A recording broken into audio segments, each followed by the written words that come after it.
بسم اللہ الرحمن الرحیم۔ جان پاکستان ٹی وی کے سامعین و ناظرین السلام علیکم۔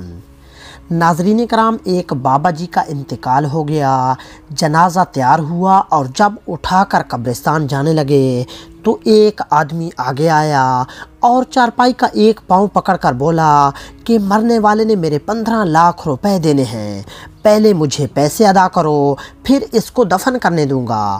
اب تمام لوگ کھڑے تماشا دیکھ رہے تھے۔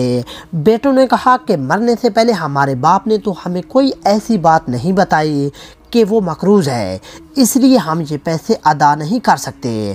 مرنے والے کے بھائیوں نے کہا جب بیٹے ذمہ دار نہیں تو ہم کیوں دیں؟ اب سارے کھڑے ہیں اور اس آدمی نے بھی میت والی چارپائی پکڑی ہوئی ہے۔ جب کافی دیر گزری تو یہ بات گھر کی عورتوں تک جا پہنچی۔ مرنے والے کی ایک اکلوتی بیٹی تھی، جب اس نے یہ سنا تو فوراً اپنا سارا زیور اتارا اور اپنی ساری نقد رقم جمع کر کے اس آدمی کے لیے بھجوا دی اور کہا کہ اللہ پاک کے لیے یہ رقم اور یہ زیورات بیچ کر اس کی رقم رکھو اور میرے ابو کا جنازہ نہ روکو، میں مرنے سے پہلے سارے کا سارا قرض تمہیں ادا کر دوں گی اور باقی قرض کی رقم کا بھی جلد بندوبست کر دوں گی۔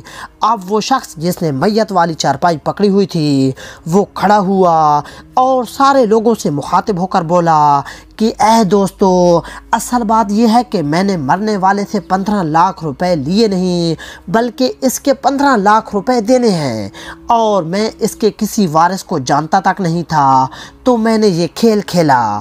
اب مجھے پتہ چل چکا ہے کہ اس کی وارث ایک بیٹی ہے اور اس کا کوئی بیٹا کوئی بھائی وارث نہیں۔ بیٹے اور بھائی منہ اٹھا کر اس آدمی کو دیکھ رہے تھے۔ محترم ناظرین کرام، جن کی بیٹیاں ہیں وہ خوش نصیب ہیں، لہٰذا بیٹی کی پیدائش پر خوش ہونا چاہیے نہ کہ غمگین۔ بیٹیوں کی شریعت میں بہت زیادہ فضیلت بیان کی گئی ہے۔ ہم امید کرتے ہیں کہ آپ کو ہماری یہ ویڈیو ضرور پسند آئی ہوگی۔ اگر آپ کو ہماری ویڈیو اچھی لگی ہے تو پلیز اسے لائک اور شیئر کریں اور مزید اس طرح کی ویڈیوز کو دیکھنے کے لیے جان پاکستان ٹی وی کو دیکھتے رہیں۔ جلد ملتے ہیں نئی ویڈیو کے ساتھ، تب تک کے لیے اللہ حافظ۔